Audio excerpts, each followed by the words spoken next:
ya de no to nche afa yen hwe ade bi e wa ha se me catch your statutory payment nye se eda ho sa keke emra ta akire yen hwe se National Health Insurance Act ye bo National Health Insurance no ye de mra ta akire ebra ye de levy ni ba na de mra ta akire se agisika no ade yen fa nkoye na ye hwe de act ni section 52 clause 1 of the National Health Insurance Act 852, which states that the minister responsible for finance shall within 30 days after collection of the levy cause the levy to be paid directly into the fund and furnish the minister responsible for health and the authority with evidence of the payment. And Tiamrana created National Health Insurance levy. And Ninti ayen she out your duty a free mo or koto be a tax near the free man COVID-19 crowd abeka kahono. Emrana say, Siena kotoa de mi koton sio near T National Health Insurance levy noir. Finance Minister near Banity says canoa 30 days a year bosome bako. E was set Ghana Sanahini, Eddie says he can we free consolidated fund a year for Tokesia, I don't know, man Ghana is seeking in a gumno. I also Koi says can the free mu, no the cotton National Health Insurance for account to mu. What the cotumu we are answer, one fan cratania dance, dear Tresse, or days can a cotumni and concoma or swafwa or share upon the and some so, any new Makwa who draw on a National Insurance and so, HSA, Sicano Mede Abba, Sanam ran actually. Nanso so. Since last year, Sika Banajiji over 2.3 billion Ghana cedis. No, as we speak, Sika aka over 2 billion. No, Yentimintia nano about just 50 million Ghana cedis. You own the insurance levy over 2 billion Ghana cedis, but you the 50 million pen akwakutumu. But Emrani said within 30 days was specific.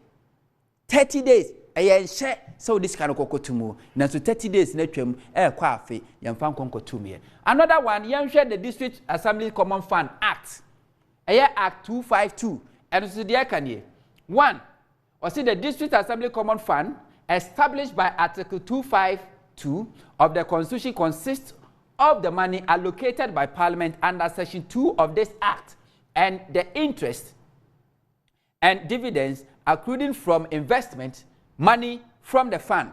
Yet to Safutu Amrata Article 252. Nina say, a 12 why GGA, a mensini be mono, a bandages at one as what the investment or see for so about this cano, Bosumi Bia, Bosumi and Sebiano, I was say a bandis cano comma a year assembly, no, assembly, so the bomb ebra. Over to not say, the allocation made by Parliament under Section 2 of this Act shall be paid into the fund in quarterly installments. Quarterly, just a quarter biane bosumi miensa, and bosumi miensa biano, a year on share at the man buying say, what the District Assembly Common Fund, no, scan wajino, about 5% or so a day, a cocoa to District Assembly Common Fund, no, but a son amino can say 9 months in 3 quarters, District Assembly Common Fund, no, scan and concotomi, so scan with him. This is not money that we are affiliated with you. A yes to our wajie. If you free a mensini BMU. And to one our wajie no, and as if for 5%. If I call. And T. Untimink as on the jet Ghana Revenue Authority near Bakramete as I say in fear way, ya exceed the target, they be exceed the target. That's a 20 year man bro so cry, said the yes channel. And T as if for 5%. And for to District Assembly Common Fund, no so Anthony Juma, then so Vecina Mino Caseno, and ya says Cano, yet to me a day aquacotumu. And to Sha, and Rano, say pepe, and a city. Na and ne me to one am sino, mammy be namin shade because me shall say many free dear mayor Amanyosem, me share Dante, say Parliament a cook broke, and to me farm a phone, I'm quite a Google, Parliament is broke. Na si ade say SCP as 10 years ago kwa na si publishing kwa dia Google that my be ni na e aba. Indeed, I didn't find any search about and as article about apart from the chairman onumunyam for back ben e kan ye na wotwe twam say Parliament is broke. You say democracy e betumi agina Parliament because o man peni kura per se okoje bosia o pese okoje bibia emrahye bedwafie no ndo msa hyase no matimi atoto niama. But 6 months in ye, na nado dan kwa kufu adu aban, ye raken ofuriata, ako humasika, wodi ako Parliament. 2022 budget a de call parliament ema parliamentarians nankasa tenase approve the ma wo say eyo financial statement a wo de be ye adwuma afi 2022 no 6 months nie umfa teku anasa sempo a wo so de ma parliament nya adwuma no umfa nkonkotu mu na emom omampani aso ye de sika bi o so mu hia no ekoho asoya hodo aka no sika wo se ko na ekoho but parliament 6 months umfa sika nkonkotu ho. How do you expect the parliament to run? How? Is it because the speaker enam ha enam so nam ha speaker sometimes ono nya dwi and it na mo starve parliament ana? Now if that's the case, parliament no a speaker ne dia. Speaker no to until in his own interest is there in our interest. At the end of the day, the taxpayers money need to omoka o. Enye speaker ni tua ne hoka. To free say we ye parliament abro. Ghana for we deserve to know how many presidential staffers need to omoka. Enti parliament for the parliament to know no I was say the annual report ne de ba e kire say afi no kwa na wieye no omampani aso ye adwumafo no do say ni afo mo aye tu omoka na mra hye bedwa fetnas na nkuntabu otimi koso ebesi na sa adwuma de ni ntumi nkoso. Enti as we speak we don't know the number of presidential staffers that we are paying them because parliament cannot function. They cannot even print. But the funny thing is you see afi mo a Nanwa parliament resume yenwano yes said over $75 million loan ekoto parliament say omon for mon san chase aban so de kwa koto PPs COVID-19. Can you imagine this? Say enam no ka say COVID-19 about 2020 ebesi sabre ye munkunta ne ka ho asem no ya sade sika kwa koto over $75 million yes ye kwaje de akwakoto de PPE COVID-19. Our minority in parliament kicked against it. How do you expect the parliament to function? And our parliament in a remote, would you say, just what they obey no call loan agreement, no more approve. But because of the parliament, no more function, no, and yajuma. Let's assume say parliament, so move a prepay that. Electricity be yajuma. There will be no electricity. Because prepaid the usika sa na sa. And for the past 6 months, Parliament ain't me operating because there's no electricity on the Bay Juma. But in this case, a postpaid. To call Parliament in a Busao, ECG for bought a car Parliament dear in terms of a year electricity. You can't believe it. Why? Nanando, Oka se obema all government departments. The 3 arms of government, you know, the legislature, the legislature, executive, and the judiciary. But in this case, I can say, a year or man penny was and kwan livi kama. Because several times, the judiciary or more cast say budget allocation I don't more money inadequate. But the funny thing is, so for budget statement, you know, now we share budget or man penny try the corner the executives, office of the president, office of government machinery.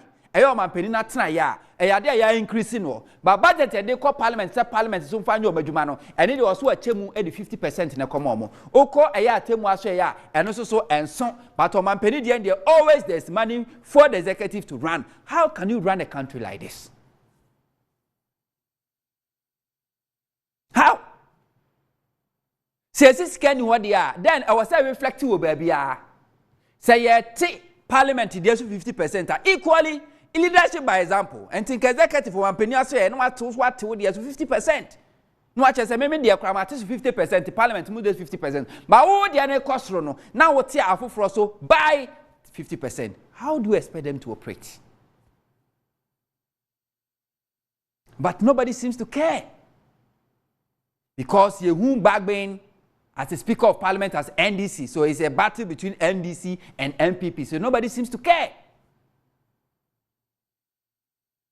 The executive is functioning, Parliament is not functioning, and nobody seems to care. And we call ourselves, say, oh, this is a democracy. We cherish ourselves, say, yeah, pioneer of democracy in Africa. But in this case, the 3 arms of government, it be functioning. We don't care. Why are we not showing mechanical concern about the Ecosway? Because this is the first time from Rawlings' time Kufuor's time, Atame's time, Mahama time. This is the first time, even another first time Yehu Sadewi, but this is the first time in the history of Ghana. Say yes, pendia minim. But me Google Mahu biasa until just last week the CA. Parliament I broke to the extent that Parliament have to operate in arrears. Now Parliament is operating in arrears. Suppliers and supply mobile. Common tone, I can say color, turn it, or printing they don't have it. And the annual report requires intimate printing distributed the amount 275 MPs to read through.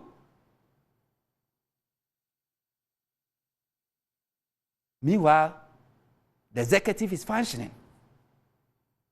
Omampeni is functioning. Omampeni tukwai. Naswafo tukwai. And then we see, you see, the latest Toyota Land Cruiser 2022 model, latest one, flat, actually flat. It's common. Car no more launch here, and no any answer, no do Ghana. MPs, parliamentarians, I can't say politicians, etimu, executives. Ghana, I'm going to say, Okofa National Health Insurance Levy Noir. As someone I can say, over section 5(2) clause 2 now say, which also states that the minister responsible for finance shall present to Parliament every 6 months a report on payment of levies into the fund. And run say a check and ofuriata say, Busumi Siabiano or so called Parliament. Now Kobu Akunta Chem Nashe fuel say COVID-19. I can say a national insurance levy now JJ and whom kunta bonu this kind of kwakotumu. But your checks say from 2017 basi ne Ayra can offer finance minister on call Parliament in Kobu Akunta Neda or Montun San friend man called that. And nobody seems to care. Obi violate laws and I say rules were. Let na kojina continue bono kwedu. But the whole Minister of Finance, it means for the past 5 years, we're defaulting for 10 times. And nobody seems to care.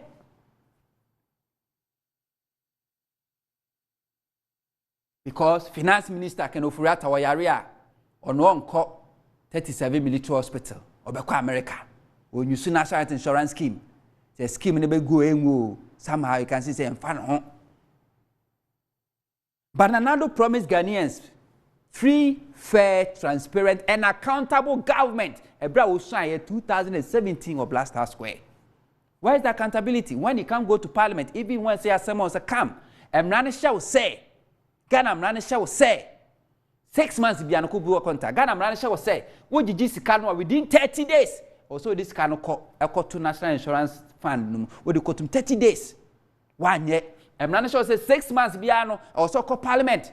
Now Kobu Akunta Chema Shebe insurance a year levy awajeno and unkuntabu 10 times in year, 10 times in year, 5 years in uni said you money. Vera Kenofuriata will always dress in white. No akujina Parliament. Ahon Brasil no yini bag, you know they are tour for national interest, Japan. Now you want to go back to Parliament. So I'm approve Japan. Meanwhile, you have refused to give them the money to function. Or actually, that I will starve you or more. Said the beya or more chiamao na a Japan from one. Why? You reckon of you always quote Bible. But to be uncle yet Christian no quote to Bible dear. Said you would the Bible no. It's also right, equally right. So be di Ghana mraso, but who fa Ghana mranya who could na Parliament to sana quote to Bible. Who are you trying to deceive? Is that what amount to hypocrisy? Emrana do akọ gina jame Parliament wa wo kasa. Don't fa mrana nya adwuma de open ode adwuma de hye no opa na ye opa wo nye. But they be quote to Bible. You see why now the people don't even trust Christianity again? Because people don't believe it. Say you can do this. So Abusiafo, that is the state of Parliament. Parliament is broke. And he said, Parliament, me at the code be out to her Naja, money number be a Ghana for best and 111 Ghana city be Naja. Watch me the operative. But for now, for the past 6 months, Parliament in Isika. we ni sema na me de bro me di this amount to the cap